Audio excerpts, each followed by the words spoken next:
Welcome friends, मेरा नाम है यश रस्तोगी और लास्ट क्लास में हम residential status of an individual के बारे में चर्चा कर रहे थे। चलिए इस चर्चा को आगे बढ़ाते हैं। फ्रेंड्स, मैंने आपको बताया था कि रेसिडेंट होने के लिए one of the two basic conditions को में से कोई एक को फुलफिल करना ज़रूरी है। पहली क्या थी? 1 to 2 days और मोर कोई इंडिविजुअल इंडिया में रहे, या दूसरी कंडीशन क्या थी कि भाई 60 दिन इंडिया में रहे ड्यूरिंग द प्रीवियस ईयर, और उसके प्रीसीडिंग 4 प्रीवियस ईयर्स में 365 दिन या मोर वो इंडिया में रहना चाहिए। ठीक है। अब ये जो सेकंड कंडीशन है, इसकी कुछ एक्सेप्शन है। ठीक है, कि भाई कुछ लोगों के लिए ये एक्सेप्शन में दे दिया गया है। जैसे कि अगर कोई इंडियन सिटीज़न है, ठीक है, वो सेल्फ एम्प्लॉयमेंट के लिए इंडिया छोड़ के चला जाता है, ठीक है, तो उसमें हम सेकंड कंडीशन, बेसिक कंडीशन को चेक नहीं करेंगे, केवल फर्स्ट कंडीशन देखी जाएगी। अगर वो फॉल करती है तो ठीक है, नहीं तो नॉन रेजिडेंट। सिमिलरली, अगर मान लीजिए कोई इंडियन सिटीजन है, वो इंडियन शिप का क्रू मेंबर है, ठीक है, और उस केस में भी फर्स्ट वाली बेसिक कंडीशन ही चेक की जाएगी, सेकंड वाली कंडीशन चेक नहीं की जाएगी। ठीक है, अगर फर्स्ट वाली वो फॉल करता है तो रेजिडेंट, नहीं तो नॉन रेजिडेंट सीधा। और तीसरा है, अगर इंडियन सिटीजन है और वो विजिट करने के लिए आता है, या पर्सन ऑफ इंडियन ओरिजिन है, इंडियन सिटीजन और पर्सन ऑफ इंडियन ओरिजिन, अगर वो कोई इंसान है, ऐसा कोई इंडिविजुअल है और वो इंडिया में विजिट करने आता है, तो भी सेकंड बेसिक कंडीशन को टेस्ट नहीं किया जाएगा, फर्स्ट बेसिक कंडीशन को चेक किया जाएगा। अगर उसमें वो फॉल करते तो ठीक है, नहीं तो नॉन रेजिडेंट सीधा। ठीक है, तो हमारी residential status of an individual तो हमने कंप्लीट कर लिया। ठीक है, अब चलिए चर्चा को आगे बढ़ाते हैं। हम 194 IA के ऊपर चलते हैं। अब 194 IA के अंदर हम पढ़ रहे थे कि 194 IA क्या होता है। चलिए थोड़ा सा रिवाइज कर लेते हैं कि कोई भी पेमेंट, ठीक है, of for an immovable property 50 lakh और मोर की अगर कोई बायर करता है, तो उसको TDS काटना पड़ेगा 1% की रेट से। ठीक है, तो अब इसके अंदर चलिए इसको थोड़ा सा एलेबोरेट करते हैं। मान लीजिए ये जो हम 50 लाख और मोर की जो कंडीशन है, ये मकान या ज़मीन वाइज देखी जाती है, ना कि ये पर्सन की भाई कितने सेलर हैं और कितने बायर हैं, ये नहीं देखा जाता इसके अंदर। तो चलिए कुछ एग्जांपल्स से इसको समझते हैं। जैसे कि पहला एग्जांपल ले लेते हैं कि मान लीजिए एक बायर है, ठीक है, उसकी 60 लाख का मकान है उसका, ठीक है, और दो पति पत्नी है, वो खरीदना चाहते हैं। ठीक है, अब एक पति पत्नी खरीदना चाहते हैं उसको, मतलब तो 30 लाख पत्नी देगी, 30 लाख पति देगा। ठीक है, तो भाई अगर वो दोनों उसको देंगे तो भाई मकान एक है, अब दो जने मिलकर चेक देंगे 30-30 लाख के, तो दोनों अपना अपना 1-1% 30-30 लाख पे TDS काट के उसको देंगे। ठीक है, क्योंकि मकान एक है, उस पर 194 IA एप्लीकेबल है, क्योंकि हमें मकान देखना है, ना कि हमें बायर या सेलर की गिनती देखनी है।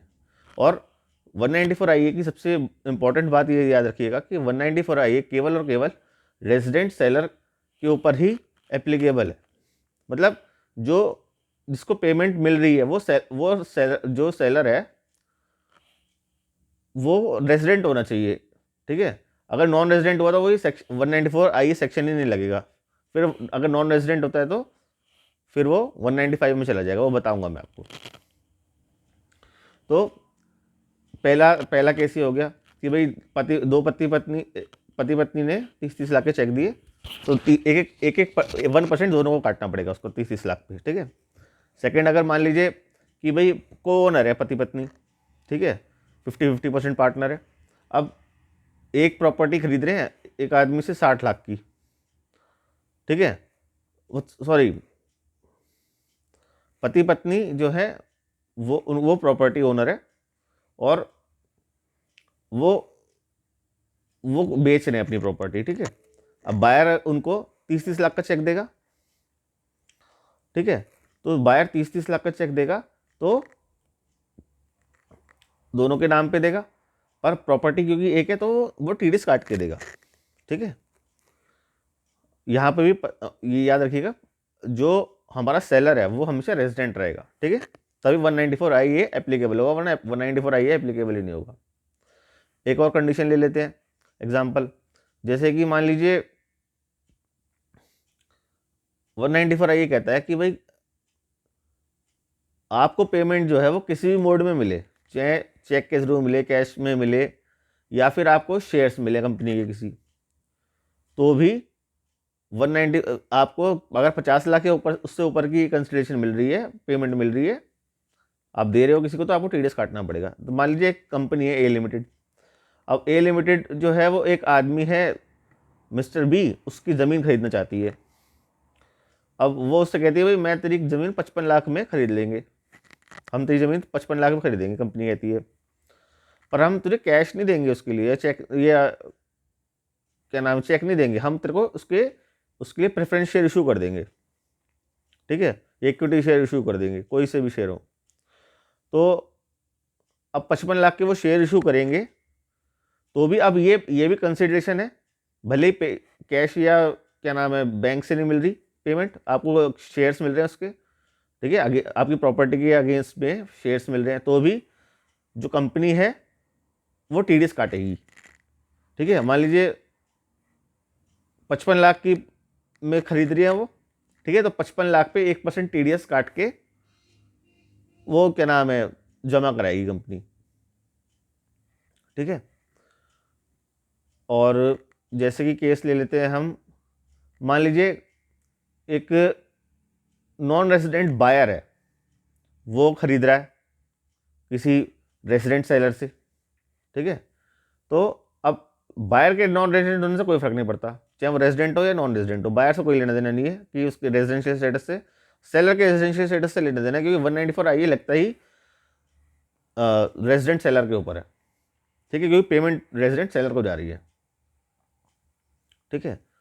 तो जैसे नॉन रेजिडेंट अगर खरीद रहा है तो आप वो भी टीडीएस 1% काटेगा, अगर 50 लाख या उससे ऊपर में वो खरीद रहा है तो प्रॉपर्टी को, ठीक है, रेजिडेंट सेलर से। अब देख लेते हैं, मान लीजिए अगला केस मान लीजिए ले लेते हैं, जैसे कि स्टैम्प ड्यूटी होती है। मान लीजिए ऐसा होता है कि ना, स्टैम्प ड्यूटी वैल्यू होती है प्रॉपर्टी की जो गवर्नमेंट मानती है, और एक होती है मार्केट वैल्यू, ठीक है, ये दोनों अलग अलग वैल्यूज़ होती हैं, ठीक है।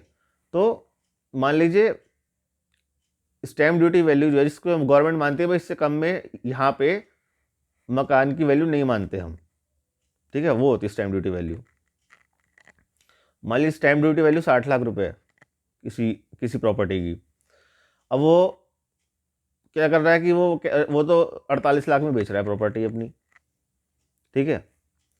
तो इस केस में क्या वो लगे आपका 194 आई एप्लीकेबल होगा? तो इस केस में 194 आई एप्लीकेबल नहीं होगा। क्यों? क्योंकि 194 आई जो लगता है वो केवल एक्चुअल पेमेंट के ऊपर लगता है कि पेमेंट कितनी की गई। अगर 48 लाख पेमेंट बायर कर रहा है तो इस पर 1% टीडीएस नहीं लगेगा, ठीक है, ठीक है। तो वो 1% टीडीएस नहीं काटेगा बायर। और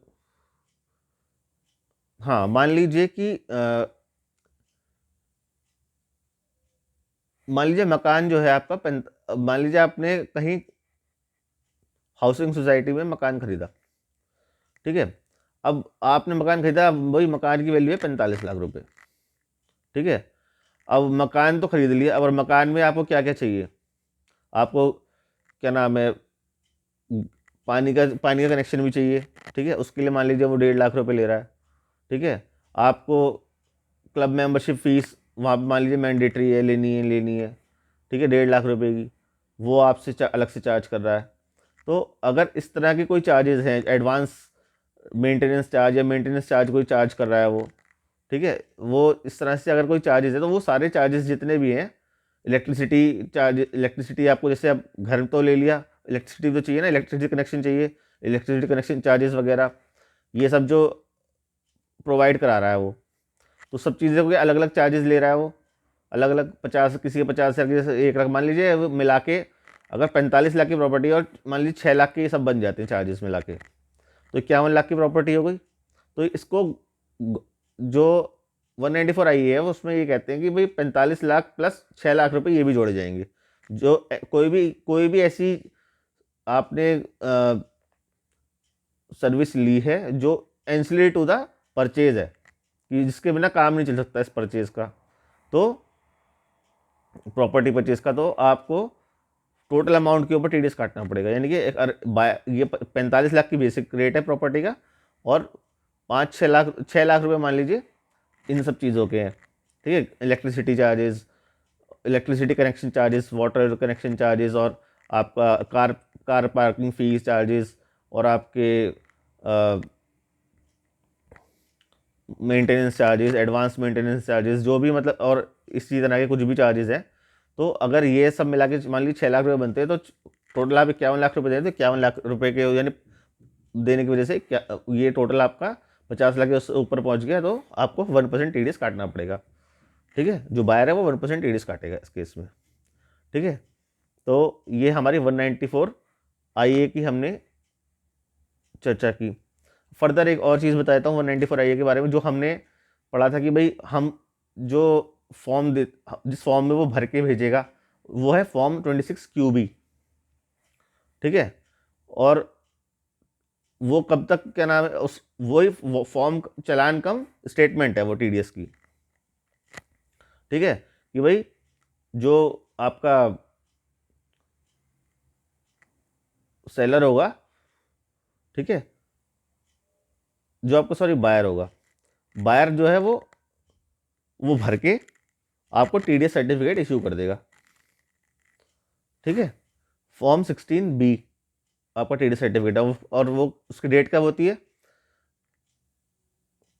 जो आप ये जो पैसे जमा कराएंगे, टीडीएस काट के जमा कराएंगे, ये आपको कब तक जमा कराना है, जिस महीने आपने टीडीएस काटा उस महीने के एंड से 30 दिन के बाद, 30 दिन तक मतलब। ठीक है, तो 30 days from the end of the relevant month. यानी कि मान लीजिए 5 जून को आपने टीडीएस काट लिया। ठीक है, तो 30 जून के बाद यानी कि 30 दिन, यानी कि 30 जुलाई तक, 30 जुलाई तक आपको टीडीएस जो है वो जमा कराना है। ठीक है, ठीक है, और फर्दर जो आपकी फॉर्म 16B है, वो जब आप ये जमा कराएंगे तो वो फॉर्म 16B जनरेट हो जाएगा, form 16B sorry, form 16B generate हो जाएगा। फॉर्म 16B आपको कब तक देना है उसको, 15 days from the due date of the statement. ठीक है, अब ये जो टीडीएस रिटर्न जो आपने जमा कराई है वाली फॉर्म 26 QB के अंदर उसकी अपनी, तो उसके 15 दिन के अंदर, मतलब कि 15 दिन जोड़ लीजिए, 30 जुलाई, जून में हमने टीडीएस काटा था ना, तो 30 जुलाई पे 15 दिन और जोड़िए, तो 14 अगस्त तक, 14 अगस्त तक आपको टीडीएस सर्टिफिकेट जो है वो सेलर को देना है। ठीक है, तो ये हमारी चर्चा पूरी हुई 194 आईए की। होप आपको समझ में आई होगी। Thank you.